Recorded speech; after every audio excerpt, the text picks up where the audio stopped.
The townsfolk sneer, condemning Elena's mountain man marriage. She stands trembling before the judge. Her freedom was always my true intention, the rough voice booms. His stunning wedding gift shatters every cruel whisper. But as Elena grasps a hidden detail, she must make a choice that defies all logic.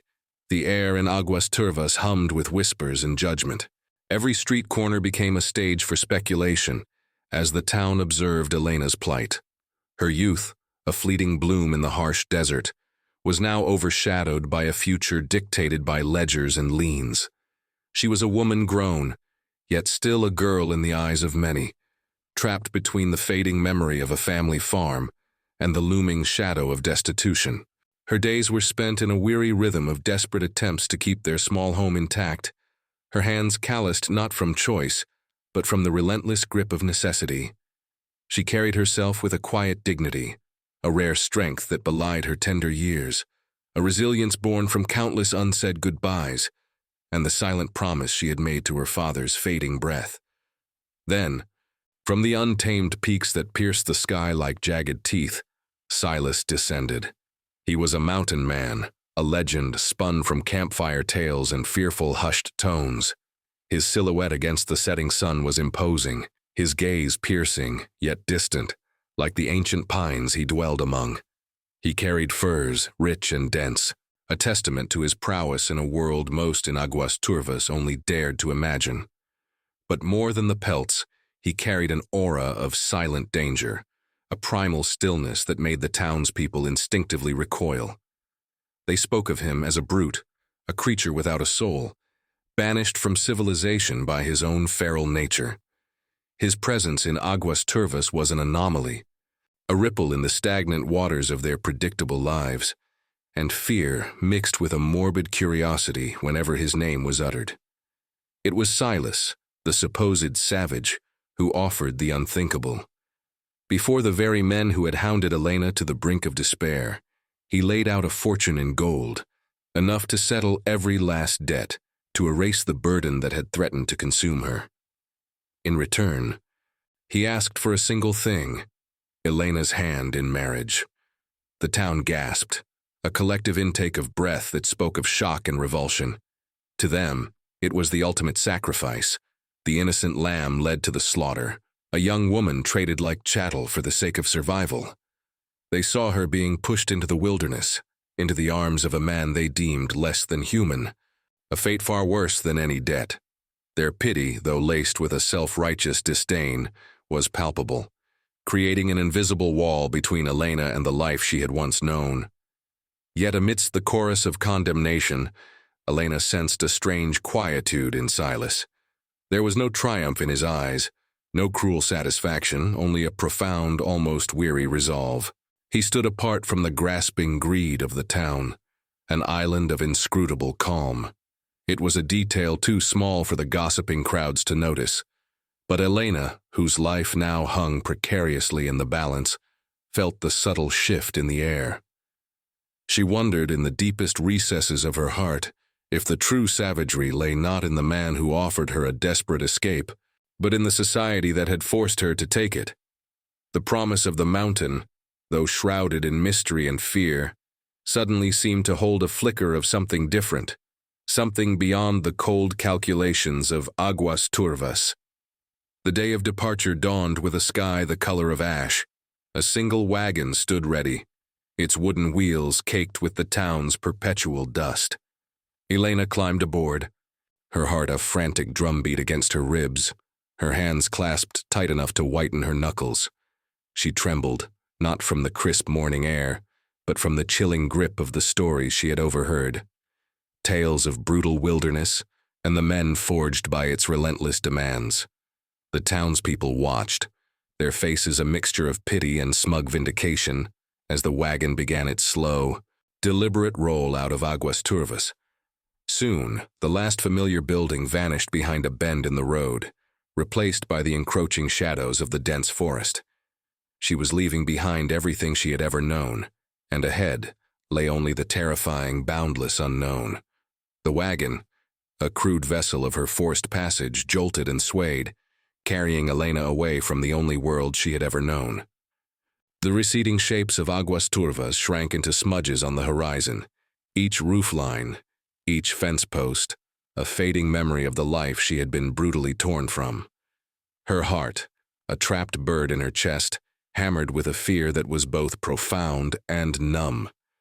The chilling stories of Silas, the mountain man, echoed in her mind. A brute, a wild beast, a man whose hands knew only the harsh realities of the untamed land and, they whispered, cruelty. She clutched the rough fabric of her simple dress, her knuckles white, bracing herself for a future that felt as bleak and unforgiving as the empty expanse of sky above them. The journey was a crucible. The familiar scent of dust and stale civilization slowly gave way to the sharp, clean tang of pine and damp earth. The road, once a well-worn track, became a treacherous path, carved by ancient rivers and the passage of time, not by human design. The silence, initially oppressive, began to deepen, broken only by the creak of the wagon wheels and the distant call of an unseen bird.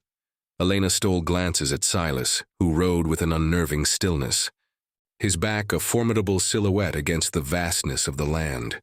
His profile was chiseled by wind and sun, his expression unreadable, a stark contrast to the boisterous, often menacing, men of Aguas Turvas. Yet, a peculiar contradiction began to unfold. Despite the dread that tightened around Elena's throat, Silas maintained an unexpected distance. He did not speak much, his words few and chosen, but his actions belied the town's grim tales. When the wagon hit a particularly severe rut, his hand, strong and calloused, had instinctively steadied her, not with force, but with a quiet support that surprised her. When the mountain winds began to bite, he offered her a thick fur-lined blanket, its warmth a stark comfort against the growing chill. He ensured she was fed, not with demanding gestures, but by silently sharing his meager provisions, his eyes observing her with an intensity that held no malice, only a deep, almost sorrowful watchfulness. Elena found herself scrutinizing him, searching for the beast they had described. But she saw only a man attuned to the rhythms of the wilderness, a hunter who moved with a predatory grace, yet held a profound respect for the life around him. There were moments, fleeting and easily missed, when his gaze would linger on a distant peak or on the intricate pattern of a pine cone, and in those moments, Elena glimpsed a depth she hadn't anticipated. It was as if the mountain itself had carved something more profound than mere savagery into his soul. His silence was not empty. It was a vast reservoir of observation, of patience, of an unspoken past that seemed as weighty as the peaks they ascended. The higher they climbed, the more the world narrowed, shedding its human-made boundaries for the boundless embrace of nature. The sparse brush gave way to dense forests of towering evergreens, their branches heavy with snow from earlier falls, now melting in rivulets that crisscrossed their path. The air grew colder, thinner, sharpening her senses. Elena watched as Silas effortlessly navigated the treacherous terrain, his movements precise and economical, a part of the landscape rather than a trespasser upon it. He pointed out tracks of deer and bear, his voice a low rumble, devoid of the harshness she had braced herself for. He spoke of the mountain's moods, its harshness and its bounty, as one might speak of a difficult yet beloved companion. It was during a brief halt by a rushing stream, its waters icy and clear, that Elena noticed a small, intricately carved wooden bird, tucked almost hidden beneath the seat of the wagon. It was a common native bird, yet rendered with such delicate detail, such lifelike precision, that it seemed to pulse with a silent energy. It was not the kind of object a rough mountain man would carry, or so the town's rumors would suggest. The craftsmanship spoke of tenderness, of patience, of a quiet artistry that stood in stark contrast to the image of unthinking brutality. Silas caught her eye as she looked at it, and for the briefest moment, a flicker of something profoundly private crossed his features before he turned away, his gaze returning to the daunting climb ahead. The small wooden bird, an unexpected anomaly in his rugged world, whispered of a history, a heart, far more complex than anyone in Aguas Turvas could ever have imagined. The sun was dipping behind the highest ridges, painting the sky in fiery oranges and purples. As they finally emerged from the last thicket of trees, before them, nestled into a natural alcove, stood a cabin. It was sturdy, built from rough-hewn logs, smoke curling lazily from its stone chimney, a beacon of human presence in an otherwise endless wilderness. It was crude yet strong, a defiance against the elements. Elena looked from the cabin to Silas, then back again. This was it. This was the threshold. The cold wind bit at her cheeks, but it was not merely the mountain air that sent a shiver through her. It was the crushing weight of finality mixed with a nascent, terrifying curiosity. She had traded one cage for another, or so the town believed. But as she watched Silas dismount, his silent gaze fixed on the cabin, a profound question settled in her heart. Was this mountain man truly her captor? Or in his own quiet, inscrutable way, had he become her unlikely deliverer? Her old life was definitively behind her, a ghost on the distant plains. Now there was only the mountain, and the silent, imposing man who called it home. The cabin stood as a silent sentinel against the encroaching twilight, a single wisp of smoke curling from its stone chimney, a beacon in the vast, indifferent wilderness. Elena's first impression was one of stark practicality, a dwelling carved from necessity, not comfort. As Silas led the way, his movements deliberate, she felt a profound sense of entering a new, utterly alien world. The air grew colder as they approached, thick with the scent of pine needles, wood smoke, and something wild and elemental that made her instinctively pull her shawl tighter. The creak of the door as Silas pushed it open echoed in the sudden silence, a sound that seemed to seal her fate, severing her completely from Aguas Turvas and everything it represented. Inside, the cabin was a study in Spartan existence. A stone hearth dominated one wall, a bed of coals glowing faintly, offering the only warmth against the mountain's chill. Rough-hewn furniture, clearly crafted by Silas's own hands, stood firmly rooted to the earth floor. Furs hung drying from the rafters, and tools, gleaming faintly in the dim light, were neatly arranged along another wall. There was an order here, a methodical precision that spoke of survival, yet also of a strange, almost monastic discipline. It was not the chaotic, brutish den the town gossips had envisioned, but a sanctuary, albeit one born of solitude and self-reliance. Elena's eyes scanned the room, searching for any sign of the savage she had been warned about, but found only the silent testimony of a life lived close to the bone. Silas moved with a quiet efficiency, lighting a lamp that cast flickering shadows, chasing away some of the cabin's oppressive gloom. He gestured towards a corner, indicating a small, roughly made cot covered with furs.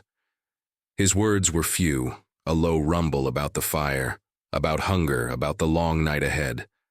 Elena remained on the threshold, a refugee in a world she could barely comprehend. Her fear of him was still a palpable presence, a knot in her stomach, but it was now laced with a potent curiosity. The man before her was not the monster of legend. He was a man of the mountains, forged by its demands, perhaps, but not inherently cruel. His gaze, when it met hers, was direct, unyielding, yet devoid of the grasping malice she had so often encountered in the civilized world. The initial interactions were a delicate dance of tension and unspoken needs. Elena, accustomed to the chatter and petty cruelties of town life, found Silas's silence unsettling, yet strangely reassuring. He offered her food, dried meat and hard bread, and water from a clear mountain spring, all presented with a simple dignity that made her feel, for the first time in days, that she was not an object of pity or scorn, but merely a human being in need. He did not press her for conversation, did not demand explanation, allowing the vast silence of the mountain to speak for them both. It was a space for her to simply exist, to begin to breathe without the suffocating weight of societal judgment. Yet, a sense of unspoken conditions hung heavy in the air. This was his domain, his carefully constructed refuge from a world he had clearly chosen to abandon. Elena was an intruder, a disruption to his solitary order. She sensed his hesitation, not in his actions of practical kindness, but in the subtle tension in his broad shoulders, in the way his eyes would momentarily drift towards the door, as if contemplating the quiet solitude he had sacrificed. This wasn't a place for guests, it was a stronghold, and her presence there, forced as it was, required a new understanding, a new set of rules that were as unyielding as the granite peaks outside. It was later that evening, as the fire crackled, casting dancing light and warmth across the cabin, that Silas finally spoke with a measure of directness. His voice was rough, like stones tumbled in a river, but the words were clear. He explained the nature of their arrangement, not as a transaction, but as a pact with the wilderness itself. His words were not a declaration of ownership, but a statement of pragmatic reality. She was safe here, sheltered from the world that had cast her out. But the mountain, in its quiet way, demanded an exchange. It was not about servitude, but about contribution, about learning the rhythms of survival, about earning her place within the silent parameters of his world. He spoke of the work required, collecting firewood, preparing simple meals, the countless small tasks that kept life breathing in such an isolated place. He would provide, as was his pact with the mountain, but she too must contribute, not as a burden, but as a partner in survival. He made it clear that comfort was a luxury the mountains rarely afforded, but sanctuary, a safe haven from the cruelties of men, that he could offer. His words, though few, carried the weight of the wilderness itself, a promise of protection, yes, but also a demand for respect, for understanding, and for a silent acceptance of the harsh, beautiful truths of his existence. He wasn't offering her a soft bed and endless leisure, but rather a chance to rebuild herself, stone by painful stone, within the unyielding embrace of the high mountains. Her freedom from Aguas Turvas came at a price, and that price was a life lived on the terms of the mountain man, a life of utility and quiet endurance, a life that would either break her or forge her anew. The initial days in Silas's cabin were a stark education for Elena. The pristine air of the mountain was invigorating, yet the labor was relentless. Her hands, once accustomed to the soft touch of fabrics and the gentle turning of pages, soon grew rough and calloused from splitting kindling, hauling water from the icy stream, and tending the small, fiercely burning fire. Each dawn brought a new lesson in survival, each dusk a deeper exhaustion. Yet with every aching muscle and every blistered palm, Elena felt a curious sense of strength growing within her, a resilience she hadn't known she possessed. She had always been a survivor, but now she was learning to truly live, untethered from the expectations and judgments of Aguas Turvas. Silas, ever the silent observer, watched her with an inscrutable gaze. He offered no praise, no words of encouragement, but his actions spoke volumes. He would leave bundles of seasoned wood near the door, lighter than the raw logs she struggled with. He would point out the safest paths to the stream, or the best methods for skinning a rabbit, his instruction concise and utterly practical. Elena, in turn, began to understand the quiet language of his world. She learned to read the subtle shifts in the wind, to identify the different calls of the forest creatures, to anticipate the mountain's changing moods. The fear she once felt for him slowly began to dissipate, replaced by a grudging respect for his knowledge, his stoicism, and his profound connection to the land. It was in the quiet domestic rhythms that Elena truly began to find her footing, and in doing so, she started to transform the very essence of the cabin. Silas had built a shelter, a place of bare survival. Elena, with her innate sense of care and order, began to make it a home. She started with the simple act of organization, arranging the rough tools, cleaning the sparse furniture, and bringing a gentle touch to the stark interiors. She discovered a small patch of hardy wild herbs near the stream and began to dry them, their fragrant scent replacing the pervasive smell of animal hides. She patched Silas's worn buckskin trousers with meticulous stitches, a detail he noticed with a flicker of something unreadable in his eyes. One particularly harsh week, a late-season storm swept down from the peaks, trapping them inside for days. The dwindling food supply became a concern. Silas, grim-faced, knew their stores were low.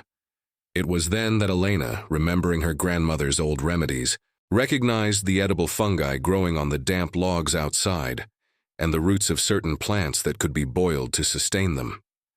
Silas, initially skeptical, watched as she gathered and prepared them, her knowledge proving invaluable. Her calm competence, born not of physical strength but of gentle wisdom, provided sustenance when their usual provisions ran low. He saw then, not just a survivor, but a woman who possessed a quiet strength of spirit, a deep well of intuition that could navigate the subtle complexities of the natural world. The cabin began to breathe differently under her touch. The stone hearth, once a mere source of heat, became the heart of their shared space, emitting not just warmth but a soft, inviting glow. She found a discarded piece of wood and carved a simple, functional shelf for their few shared items, transforming disarray into order. The air, once heavy with the scent of pine and smoke, now carried faint traces of dried herbs, of simmering broth, of a quiet domesticity that had been utterly absent before. Silas, the solitary mountain man, found his world, once so rigidly defined by his own needs, now expanding to encompass the gentle, yet powerful, influence of Elena. He would observe her from across the room, his gaze lingering, a silent acknowledgement of the way she was weaving life and warmth into the very fabric of his existence. One evening, as the last light faded from the sky, a strange, guttural cry echoed from the deep woods. Silas, his face etched with concern, recognized it as the sound of a trapped animal, a young deer caught in a snare. It was late and the snow was beginning to fall heavily. He rose, preparing to venture out into the treacherous night, a grim determination set on his features. Elena, though weary from her day's labors, felt an unexpected urge, a surge of protective instinct. She looked at him, her eyes steady, and without a word began to gather the medicinal herbs she had dried, preparing poultices and bandages. She had learned to trust his knowledge of the wild, and he, perhaps, was beginning to trust her quieter, yet equally vital wisdom. The mountain, in its endless demand for resilience, had brought them together, forging an unlikely partnership. As Silas reached for his rifle, ready to face the brutal night, Elena looked down at the remedies in her hands, a silent promise forming in her heart. This place, once a terrifying unknown, was becoming something more. She was no longer just a refugee. She was a part of this solitary world, a fledgling protector of its fragile warmth. Her silent, steadfast preparation served as a quiet testament to her growing indispensability, a challenge to the old ways, and a promise of comfort in a world that offered so little. The storm raged for 2 days, a whiteout fury that smothered the mountain in a thick, suffocating blanket of snow. The wind howled like a banshee, rattling the sturdy cabin walls, testing every log, every seam. Inside, the fire was their only beacon, its flames dancing against the encroaching darkness. Their supplies, already low, dwindled further, and the biting cold seemed to seep into their bones. Elena and Silas moved with quiet purpose, conserving fuel, rationing food, their shared survival hinging on every decision. The air was thick with unspoken tension, the raw uncertainty of life at the mercy of the elements. On the third morning, a profound quiet descended, the storm having passed, leaving behind a world transformed into an expanse of blinding white. But the quiet was not a balm. It was a prelude to a new crisis. Silas, ever watchful, noticed a plume of faint smoke rising from the lower valley, far beyond their usual hunting grounds. It was too dense, too organized to be a natural fire. A chill ran down Elena's spine. It could only mean one thing. Others had dared to venture into the mountain's embrace, and their presence seldom brought good tidings. The peace they had painstakingly built, the fragile sanctuary, felt suddenly vulnerable. A few hours later, a frantic cry broke the pristine silence. A lone figure, stumbling and half-frozen, emerged from the tree line, collapsing just outside the cabin door. It was a young boy, no older than 10, his face pale with frostbite and fear. He was the son of a trapper Silas knew, a family that lived far below their isolated peak. The boy choked out a story of a brutal ambush, of his father severely wounded, left behind in their remote shelter, and of a rogue band of fur traders, driven by greed and desperation, who had ransacked their camp and were now hunting them down. The boy was shivering violently, succumbing to the cold and terror. His condition was critical. Silas, his face grim, quickly assessed the situation. The boy needed warmth, medicine, and food, but more pressingly, his father needed help. The wound, described by the boy, sounded severe, and the traders would likely return to finish their cruel work. The mountain man moved with a swift, decisive energy, gathering his rifle, his snowshoes, and a heavy pack. He prepared to brave the treacherous journey back down the mountain, knowing the risks were immense. Elena, watching him, felt a surge of adrenaline. She knew he was a formidable tracker and fighter, but the odds, against an armed and ruthless band, in the depths of a still frozen wilderness were terrifying. It was then that Elena spoke, her voice clear and firm, cutting through the heavy silence. She would go with him. Silas turned, a deep frown creasing his brow, ready to refuse. The journey was too dangerous, too arduous for a woman, especially one not hardened by years in the wild. But Elena met his gaze with an unwavering resolve. She spoke of the boy's father, of the herbal knowledge her grandmother had passed down, of her growing understanding of the mountain's paths, learned from weeks of observation. She knew the dangers, she acknowledged them, but she also knew that a wounded man needed more than just strength. He needed care, and that she could provide. Her quiet competence had blossomed into an unyielding courage. Silas looked at her, truly looked at her. He saw not the frightened girl from Aguas Turvas, but the resilient woman forged by the mountain. He saw her steady hands, her compassionate eyes, her spirit unbroken by adversity. A silent understanding passed between them, a profound shift in their relationship. He nodded, a single decisive gesture, and together they prepared. The boy, now resting by the fire, watched them, his eyes wide with a mixture of fear and a dawning hope. Elena and Silas, two outcasts who had found an unlikely sanctuary, were now bound by a common purpose, venturing into the treacherous expanse, not for themselves, but for a stranger in need. They were no longer merely surviving, they were protecting, their separate pasts converging in a shared, perilous present. The descent was brutal, but Elena moved with a surprising tenacity, her steps sure on the snowshoes Silas had fashioned for her. They found the trapper's makeshift camp hours later, just as twilight began to bleed across the sky. The scene was bleak. The trapper lay in agony, his leg gravely wounded, his cabin ransacked, abandoned by the heartless traders who had left him for dead. Elena moved with practiced grace, her hands gentle but firm as she cleansed the wound, applied a poultice of winter herbs she had brought, and bandaged it tightly. Silas, meanwhile, tracked the traders, securing their trail, ensuring they would not return that night.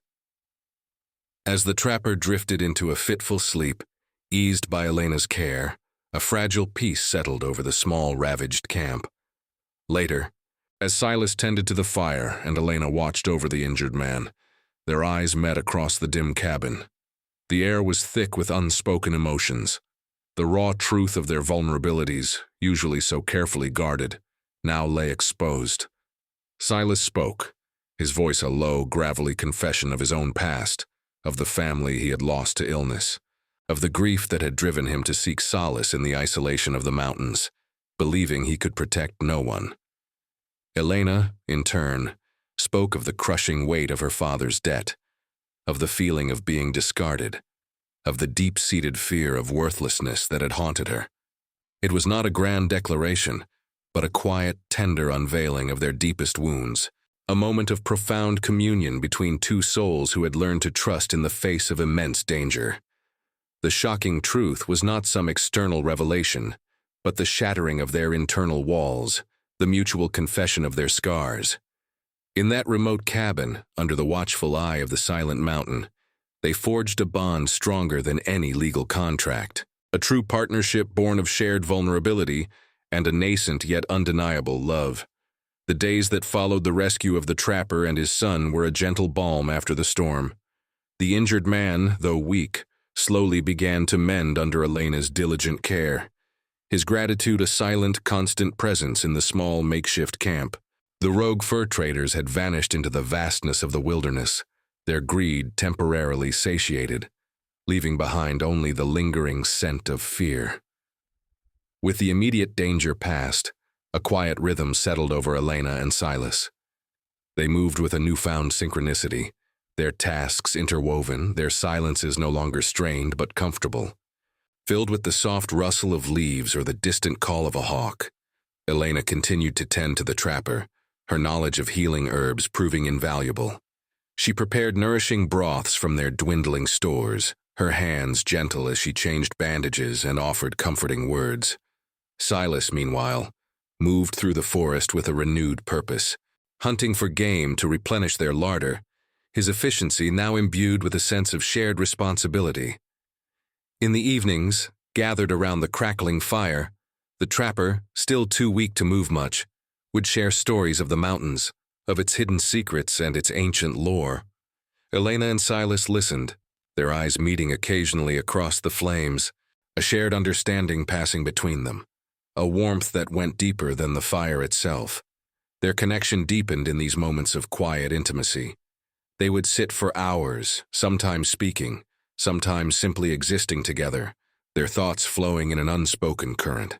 Silas, once a fortress of solitude, found himself sharing memories of his own youth, of a simpler time before loss had driven him to the peaks. Elena, in turn, spoke of her father, of the farm, of the dreams she had once nurtured for a life of quiet stability. They found solace in each other's stories, recognizing echoes of their own pain, their own resilience.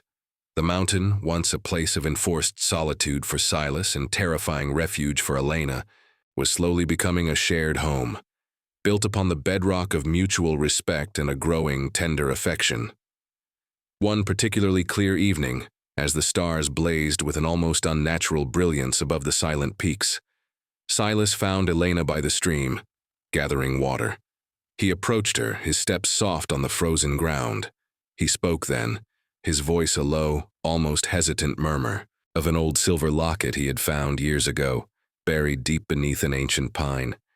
It was tarnished and worn, but the intricate engraving on its surface had always captivated him.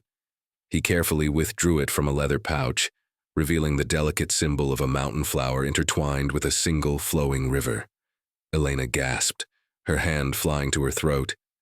The locket was almost identical to one her mother had worn, a family heirloom lost generations ago, believed to be tied to an ancient pact between her ancestors and the mountain itself, a promise of protection for those who honored its ways.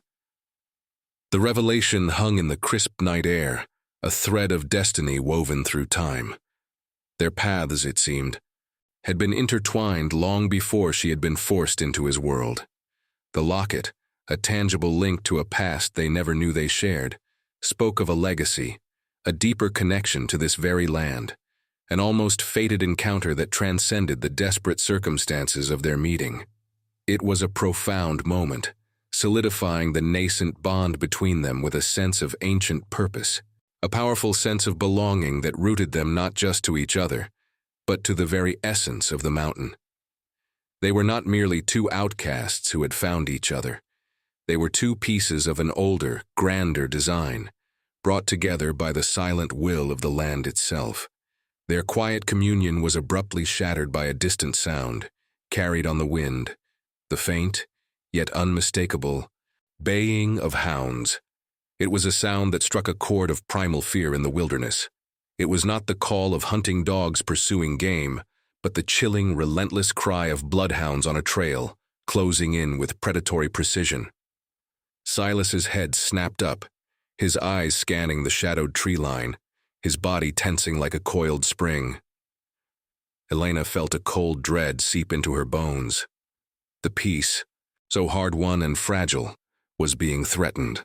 The sound grew louder, closer, echoing ominously through the silent valleys. It was the sound of the past refusing to stay buried, a clear and undeniable harbinger of danger, closing in on their sanctuary with grim determination, a dark whisper against the blossoming hope they had found. The baying of the hounds, once a distant echo, now drew closer, a chilling chorus that ripped through the mountain's fragile peace. Silas moved with a swift, predatory grace, his eyes scanning the tree line, his hand instinctively reaching for his rifle. Elena felt the cold knot of fear tighten in her stomach, but it was no longer the helpless terror of the girl from Aguas Turvas.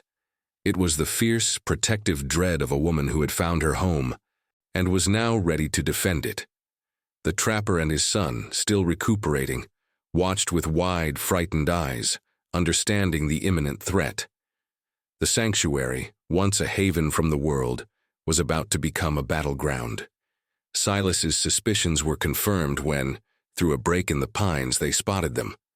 A small, hardened group of men, led by a figure Elena recognized with a sickening lurch of her heart. It was Bartholomew Finch, the most ruthless of her father's creditors, a man whose avarice knew no bounds. He was accompanied by two rough-looking bounty hunters, their faces etched with a cruel resolve, and a small yapping dog that was not a bloodhound, but a vicious territorial cur. They were not seeking a lost debt.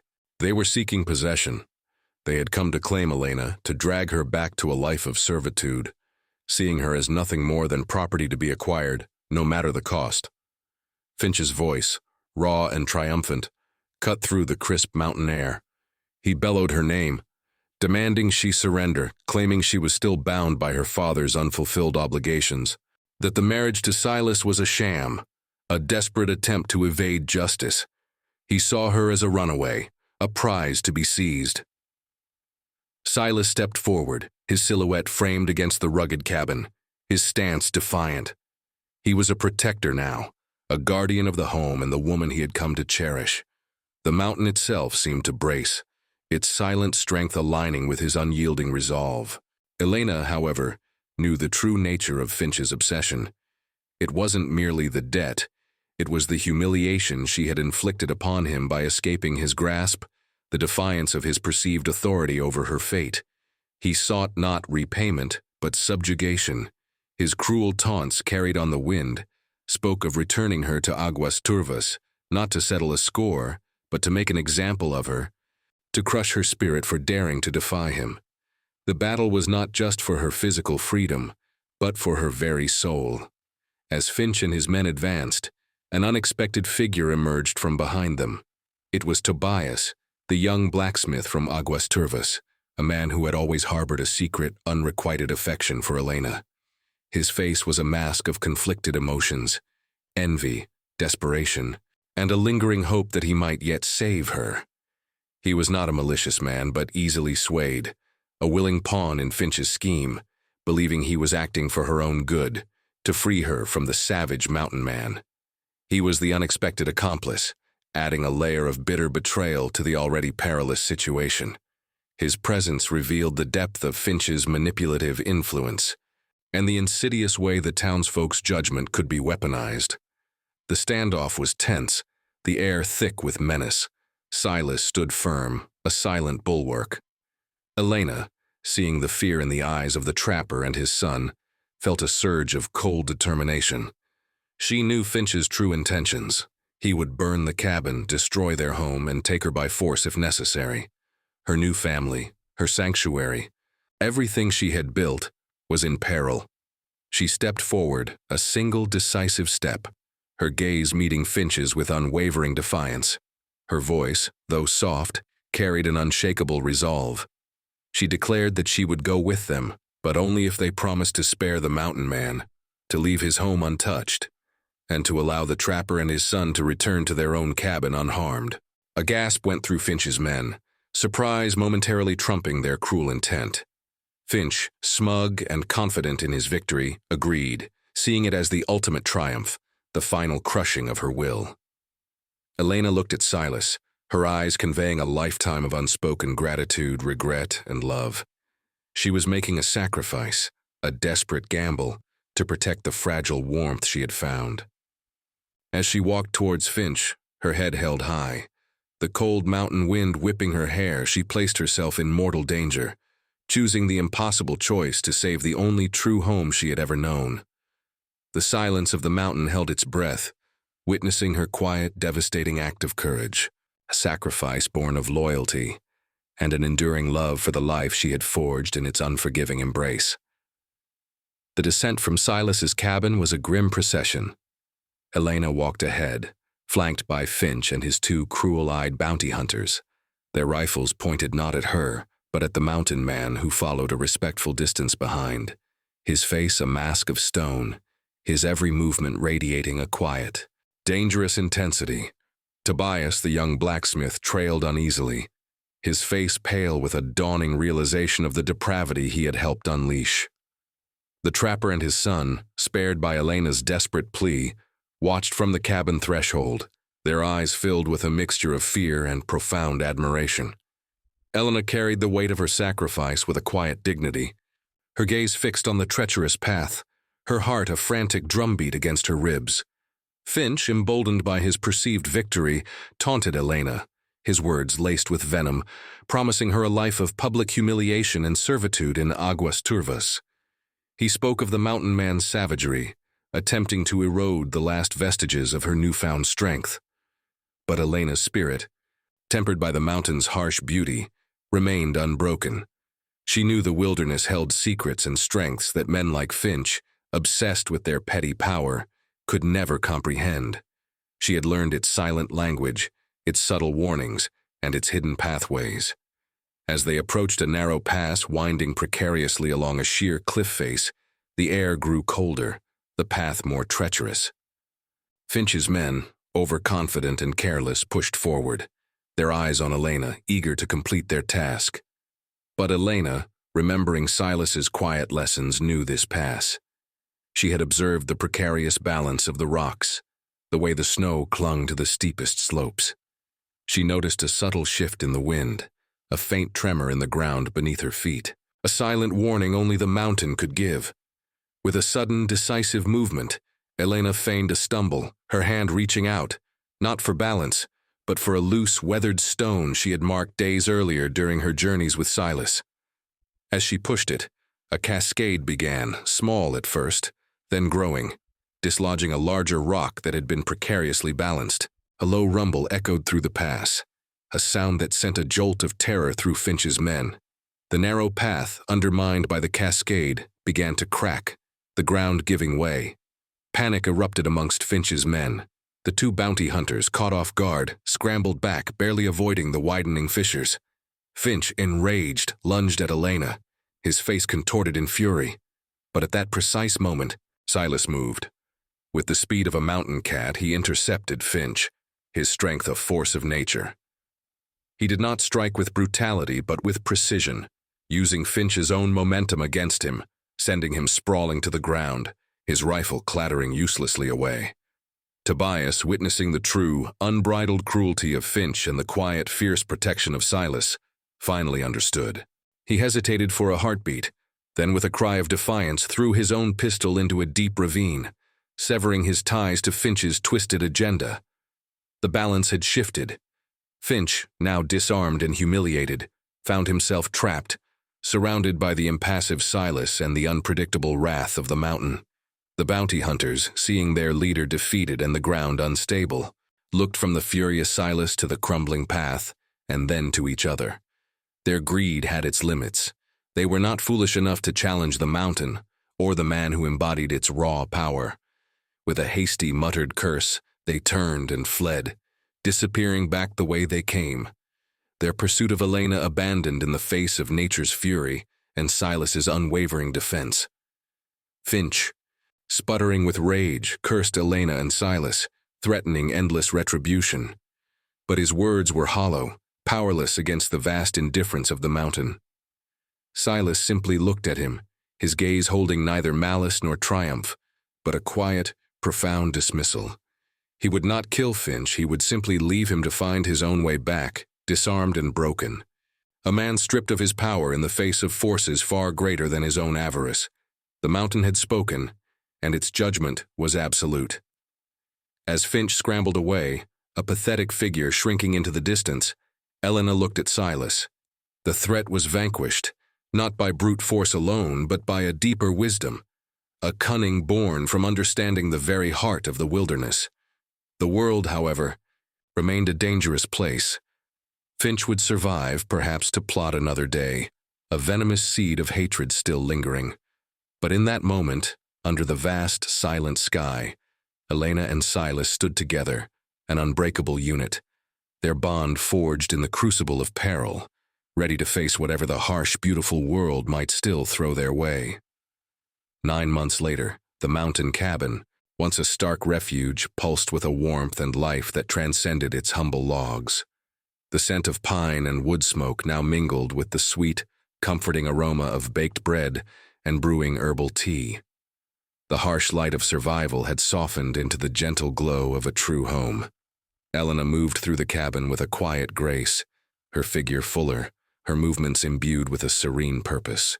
Her hands, once raw from labor, were now deft in preparing meals, stitching small garments, and tending the ever-present fire. She was no longer merely surviving. She was thriving, her spirit blossoming in the wild embrace of the peaks. Silas, the solitary mountain man, was solitary no longer. He moved with a newfound lightness, a subtle joy that softened the rugged lines of his face. His days were still spent hunting and trapping, but now there was a different rhythm, a purpose beyond his own survival. He would carve small wooden toys for tiny hands that would soon reach for them, his rough fingers working with a delicate precision that spoke of profound love. He would gather rare berries and fragrant herbs for Elena, a silent offering of his devotion. The cabin, once filled with the echoes of his past grief, now vibrated with the promise of a future, a new legacy taking root in the heart of the wilderness. One crisp autumn afternoon, as the leaves turned to fiery hues and the air held the first hint of winter's bite, Elena sat by the hearth, a tiny bundle nestled in her arms. Their daughter, a fragile miracle with Elena's quiet strength and Silas's piercing, watchful eyes, slept soundly. The trapper and his son, now fully recovered, were frequent visitors, bringing news from the lower valleys and sharing their bounty, solidifying the found family that had grown around the mountain man and his wife. The threats of Aguas Turvas seemed a distant, faded memory, their malice extinguished by the enduring strength of love and loyalty. Finch's name was seldom uttered, his power broken, his spite rendered impotent by the unyielding resolve of the mountains and the people who truly belonged to them. As Elena gazed at her child, a profound realization settled upon her. The silver locket, the one Silas had found, lay nestled around her neck, its ancient symbols gleaming faintly.